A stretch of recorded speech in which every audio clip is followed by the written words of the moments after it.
오늘 하나님께서 우리에게 주시는 말씀은 스가랴 6장 1절에서 15절까지의 말씀입니다. 오늘 새롭게 시작한 하루를 은혜로 채워주시고 우리의 삶과 가정 그리고 자녀들 위해 하나님의 풍성한 은혜와 축복이 넘치도록 부어주시기를 예수 그리스도의 이름으로 축복합니다. 한 성도님께서 이런 질문을 하셨습니다. 목사님, 구약의 예언들이 우리와 무슨 상관이 있습니까? 그것은 이스라엘 나라 백성들의 이야기 아닙니까? 라고 질문하셨습니다. 저는 이렇게 답변을 해드렸습니다. 성경은 마치 오래된 가족 앨범과 같습니다. 처음에는 낯선 사람들이 사진처럼 보이지만 자세히 들여다보면 그 안에 우리의 모습이 담겨 있습니다. 우리의 이야기가 그 속에 있다는 것을 말합니다. 오늘 우리가 함께 살펴본 말씀, 스가랴 선지자가 본 8번째 마지막 환상입니다. 스가랴는 8가지의 환상을 보았는데 참 많은 것이 보셨습니다. 근데 오늘 8번째 마지막 환상에서는 이런 환상을 보이셨습니다. 두 산 사이에서 나오는 4대의 병거가 등장합니다. 이 병거들은 두 산 사이에서 나오는데 그 산은 놀랍게도 구리산이었습니다. 첫 번째 환상에는 4마리의 말을 탄 기마대가 등장했다면 오늘 마지막 환상에서는 4대의 병거가 등장합니다. 이것은 우연이 아닙니다. 하나님께서 첫 환상으로 시작하신 메시지를 마지막 환상으로 완성하고 계십니다. 놀라운 것은 오늘 본문이 단순히 고대 이스라엘 역사적 사건만을 다룬 것이 아니란 점입니다. 이 말씀은 수천 년이 지난 지금 바로 우리를 향한 하나님 아버지의 놀라운 계획을 담고 있습니다. 그렇다면 이 환상이 우리에게 무엇을 말하고 있는지 함께 말씀을 살펴보겠습니다. 첫 번째 환상에서 말들이 나온 출처는 하나님의 보좌였습니다. 여호와께서 땅에 두루 다니라고 보내신 자들입니다. 이번에 등장한 병거는 그 출처도 동일합니다. 우리 5절 말씀을 함께 읽어보겠습니다. 천사가 대답하여 이르되 이는 하늘의 내 바람인데 온 세상의 주 앞에 서 있다가 나가는 것이라 하더라. 아멘. 이 말씀에 보면 온 세상의 주 앞에 서 있다가 나가는 것이라고 말씀이 있습니다. 이 병거들은 여러 마리의 말들이 끄는데 이렇게 나와 있습니다. 말씀을 전해 보면 첫째 병거는 붉은 말들이, 그리고 둘째 병거는 검은 말들이, 셋째 병거들은 흰 말들이, 넷째 병거들은 얼룩지고 건장한 말들이 끌고 있습니다. 더 나아가 요한계시록 6장의 말씀에 보면 말들이 등장하는데 그곳에는 말들의 색깔이 중요한 의미를 가지고 있지만 스가랴의 환상에서는 말들의 색깔보다 그들의 수양한 사명이 더 중요합니다. 모든 병거와 말들이 동일한 명령을 수행하고 있기 때문입니다. 그렇다면 이 병거들은 어디로 가며 무슨 일을 하는 것일까요? 스가랴는 이 환상의 의미를 천사에게 묻습니다. 그리고 더 나아가 천사는 대답합니다. 5절 말씀 다시 한번 말씀 보면 천사가 대답하여 이르되 이는 하늘의 내 바람인데 온 세상의 주 앞에 서 있다가 나가는 것이라 하더라. 이렇게 말씀이 기록되어 있습니다. 이 병거들은 사방으로 흩어졌습니다. 검은 말들은 끄는 병거는 북쪽 땅으로 가고 흰 말들을 끄는 병거들은 그 뒤를 따라갑니다. 얼룩진 말들은 끄는 병거들은 남쪽으로 가고 건장한 말들은 끄는 병거는 동서남북으로 두루 다닙니다. 그런데 여기서 말씀을 보면 유독 북쪽으로 강조됩니다. 8절 말씀을 함께 읽어보겠습니다. 그가 내게 외쳐 말하여 이르되 북쪽으로 나간 자들이 북쪽으로 내 영을 쉬게 하였느라 하더라. 아멘. 이 말씀에 보면 왜 북쪽으로 강조될까요? 동쪽에 있는 나라가 바벨론 나라입니다. 그런데 바벨론 가는 길이 유다 땅으로 볼 때 북쪽입니다. 동쪽은 사막으로 이루어져 있어서 갈 수가 없기 때문입니다. 그래서 북쪽으로 두 병거가 가는 것입니다. 바벨론에서 해야 할 일이 많기 때문입니다. 그렇다면 하나님 아버지께서 바벨론에서 하시는 일은 무엇일까요? 바벨론은 여전히 많은 유다 사람들이 살고 있었습니다. 8절 말씀 다시 한번 보면 그가 내게 외쳐 말하여 이르되 북쪽으로 나간 자들의 북쪽에서 내 영을 쉬게 하였느라 하더라. 마지막 부분 보면 내 영을 쉬게 하였느라 말씀이 있습니다. 이 말씀은 머물러서 활동한다 뜻을 의미합니다. 즉 하나님의 영은 그 바벨론 땅에서 머무시면서 당신의 일을 하신다는 것을 뜻을 말합니다. 어떤 일을 하시는 것일까요? 아직도 바벨론 땅에 머물러 있는 자들이 귀환을 준비시키는 과정을 뜻을 말합니다. 6절에서 7절 말씀을 함께 말씀을 읽어보겠습니다. 검은 말들은 북쪽 땅으로 나가고 흰 말은 그 길을 따르고 얼룩진 말은 남쪽 땅으로 나가고 건장한 말을 나가서 땅에 두루 다니고자 하니 그가 이르되 너희는 여기서 나가서 땅에 두루 다니나 하매 곧 땅에 두루 다니더라. 아멘. 이 말씀을 보면 요약하면 이런 말씀이 됩니다. 하나님 아버지는 바벨론에 사는 유다 사람들이 다시 돌아오기를 바라고 계십니다. 오늘 말씀에서 병거를 하늘에 내 바람이라고 말씀하신 것도 그런 의미를 가지고 있습니다. 하나님 아버지께서 유다 사람들 바람같이 흩어지게 하셨다면 다시 이 병거들 하나님의 바람을 일으켜 그들을 유다 사람들을 돌아오게 하신다는 말씀입니다. 병거는 사람을 태우는 마차와 같은 것입니다. 이것은 상징적으로 사방에 흩어져 있는 하나님의 백성들을 고향으로 데려오기 위한 것을 말합니다. 그렇다면 이 환상이 실제로 이루어진 모습을 우리는 볼 수 있을까요? 이런 환상이 결국 현실로 드러나게 된 것이 바로 10절 말씀에 나타납니다. 10절 말씀을 함께 말씀을 읽어보겠습니다. 사로잡힌 자 가운데 바벨론에서부터 돌아온 헬대와 도베아와 여다가 스반의 아들 요시아의 집 들어갔나니 너는 이날에 그 집에 들어가서 그들에게서 받되. 아멘. 사로잡힌 가운 세 사람 나옵니다. 이 세 사람이 바벨론에부터 돌아왔습니다. 그들은 스바의 아들 요시아의 집에 들어갔는데 하나님은 스가랴에게 그 집으로 가서 그들에게서 은과 금을 받아서 면류관을 만들어 대제사장 요새의 머리를 씌우라고 말씀하십니다.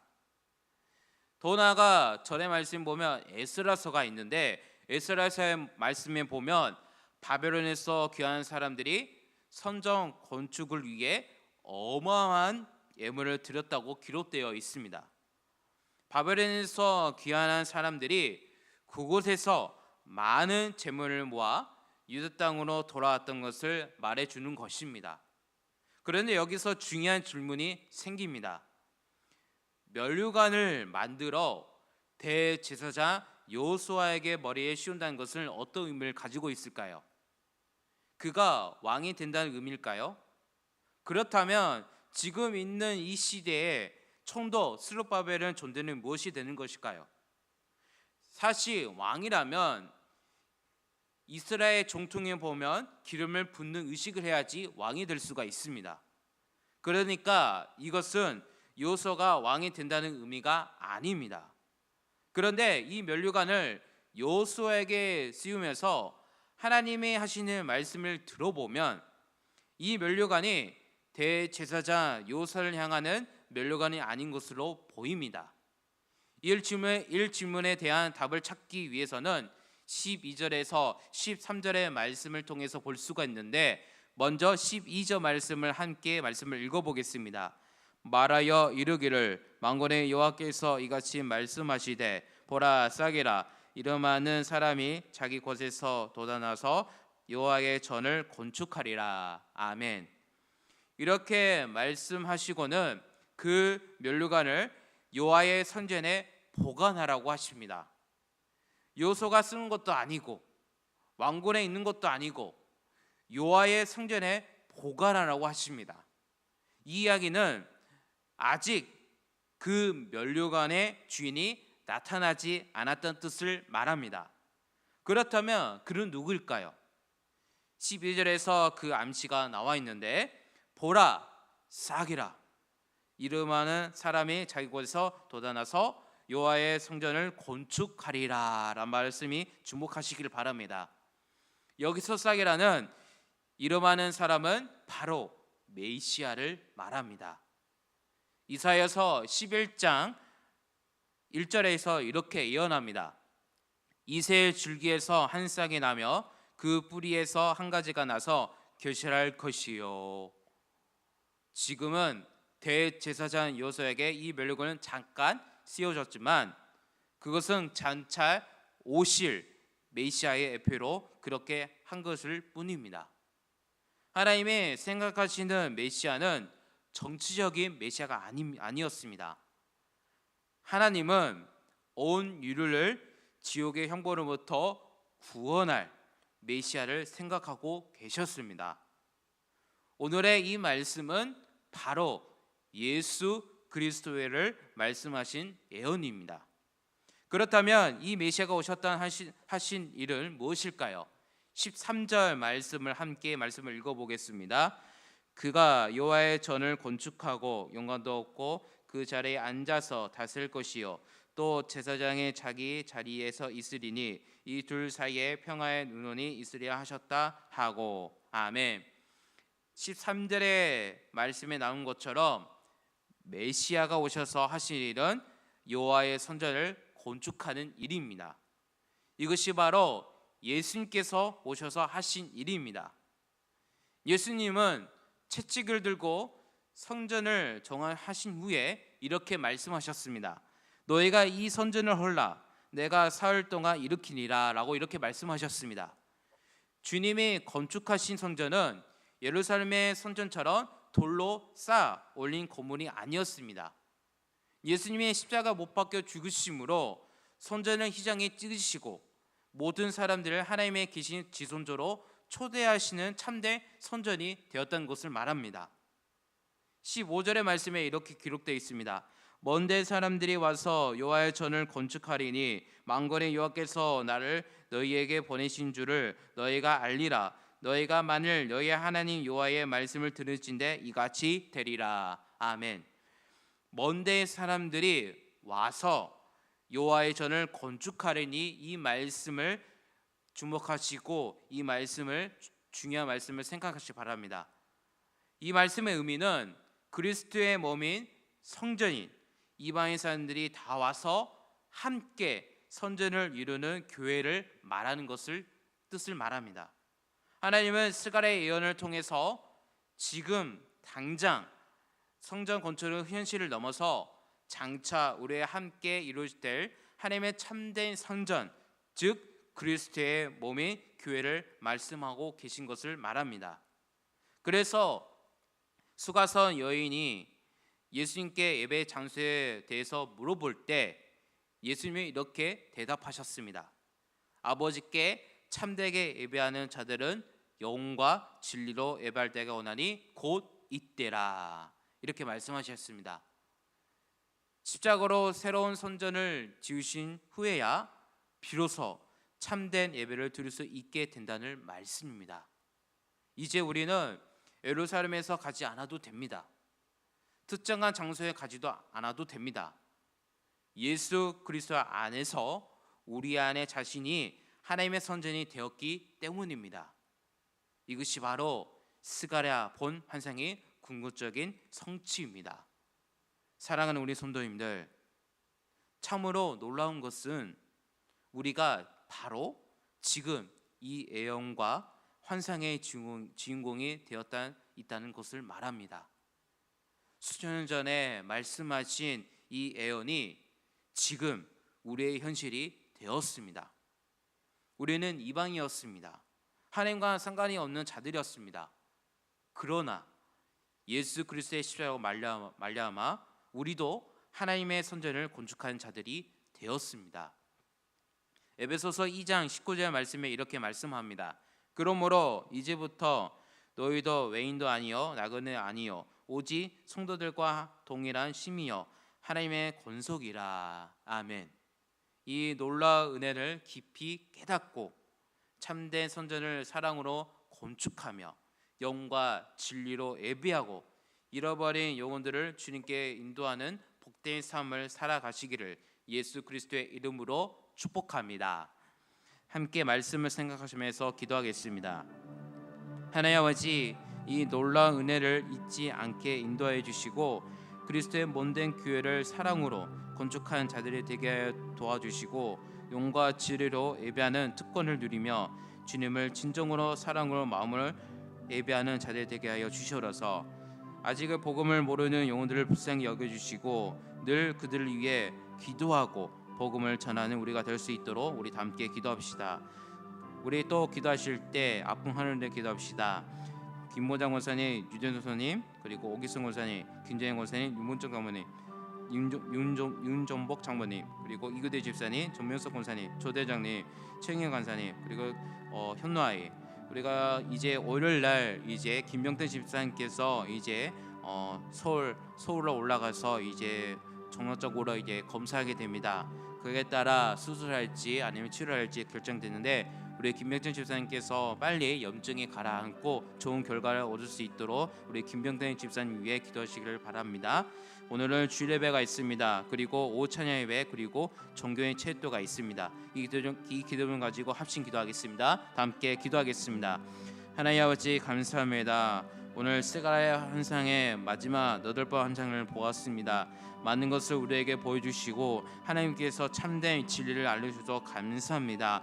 하나님, 이 놀라운 은혜를 깊이 깨닫고 참된 선전을 살아온 건축하며 영과 진리로 예배하고 잃어버린 영혼들을 주님께 인도하는 복된 삶을 살아갈 수 있는 우리 손들 될 수 있도록 인도하여 주시옵소서. 하나님, 간절한 마음으로 함께 기도합니다. 우리 김용교회 하나님께 기도합니다. 하나님, 여호와 아빠 하나님께서 함께 주셔서 직접 찾아가서 안수하여서 하나님께서 머리부터 발끝까지 세포까지 안수해 주셔서 모든 아픈 곳을 강력하게 치료하여 주시옵소서. 하나님, 김명태 주님께서 이제 5일 날 이제 서울로 올라가서 이제 검사를 받습니다. 주님, 지금 많이 불안하고 많이 힘든 가운데 있습니다. 주님, 김명태 주님께서 직접 찾아가서 위로해 주시고 빨리 그 아픈 몸을 주님께서 치료해 주셔서 좋은 결과 나올 수 있도록 주님께서 인도하여 주셔서 하나님, 우리 아까 우리가 한산한선 부르면서 아픈 하나님을 기도했습니다. 주님께서 함께 주셔서 아픈 곳에 강력하게 치료하여 주셔서 하나님, 오늘은 주례배가 있습니다. 오늘은 오찬 예배가 있습니다. 주님, 주례배 통하여서 많은 손들이 와서 함께 예배드릴 때 주님께서 함께 해주셔서 하나님께 은혜 받는 귀한 시간 될 수 있도록 인도해 주시고 오찬 예배는 종교의 체육대회가 있습니다. 주님, 종교 체육대회 가운데 함께 교제하며 함께 운동하면서 안전하게 마무리할 수 있도록 주님께서 인도하여 주셔서 하나님, 간절한 마음으로 이 아침에 나와 하나님께 기도로 하나님 앞에 나갑니다. 주님께서 이 기도를 가지고 하나님 앞에 나갈 때 주님께서 함께 주셔서 우리에게 실마한 물가로 음성을 주셔서 더욱더 이 시간에 더 은혜 받는 귀한 시간 될 수 있도록 인도하여 주셔서 주님 감사합니다. 우리와 함께 해주셔서 감사합니다. 주님, 은혜와 사랑 하나님 아버지, 오늘 말씀을 통해 우리가 수천 년 전에 예언의 중이 되었음을 깨닫게 하시니 감사합니다. 우리는 본래 하나님과 상관없는 이방이었으나 예수 그리스도의 십자가로 말미암아 하나님의 선전을 건축하는 자들이 되었습니다. 주님, 우리가 이 놀라운 은혜를 잊지 않게 인도하여 주시고 늘 그리스도의 몸된 교회를 사랑으로 건축하는 자들이 되게 인도하여 주시옵소서. 또한 우리가 영과 진리로 예배하는 특권을 누릴 수 있도록 인도하여 주시고 늘 우리가 현실적인 예배가 아니라 주님을 진정으로 사랑하는 마음으로 예배를 드릴 수 있도록 성령 하나님 인도하여 주시옵소서. 아직도 세상이라는 바벨론에 남아 있는 수많은 영혼들이 있습니다. 그들을 불쌍히 여겨 주시고 그들을 위해 기도하고 예수 그리스도의 복음을 전하며 하나님의 집으로 초대하는 삶을 감당하여 주시옵소서. 하나님, 우리 김육교 하나님께 기도합니다. 그 간절한 마음으로 하나님께 기도하오니 주여 하나님께 머리부터 발끝까지 세포까지 안수하여 그 아픈 곳곳에 강력하게 인도해 주시고 강력하게 치료하여 주시옵소서. 주님, 모든 주님께 어려운 문제를 해결해 주시고 하나님의 은혜를 맛보며 하나님의 거룩한 백성을 살아가는 손들 될 수 있도록 인도하여 주시옵소서. 오늘은 주일 예배가 있습니다. 성령으로 기름 부음을 넘쳐 흐른 예배가 되게 하여 주시고 목마른 영혼, 갈급한 영혼이 말씀을 체험받아 다윗처럼 기뻐 춤추며 은혜 받는 것처럼 오늘 주일 예배를 통해 성령으로 충만하게 받아 은혜 받고 하나님께 영광 올리는 주일 예배 될 수 있도록 인도하여 주셔서 하나님, 오후 찬양 예배는 종교인 체육대회가 있습니다. 종교인 체육대회를 통해 한 마음으로 즐거운 시간을 보낼 때에 모든 순간순간들이 주 안에서 기쁨이 될 수 있도록 인도하여 주셔서 우리 모두 한 마음으로 기쁨이 넘치는 시간 되도록 인도하여 주시고 오늘 행사 가운데 그 어떤 안전사고 없이 잘 마무리될 수 있도록 은혜를 베풀어 주셔서 오늘 하루를 기도로 시작하여 하나님 앞에 나가오니 우리와 함께 주시고 우리에게 충만한 은혜를 부어 주시옵소서. 감사드리며 지금도 살아계신 예수 그리스도의 이름으로 기도드립니다. 아멘.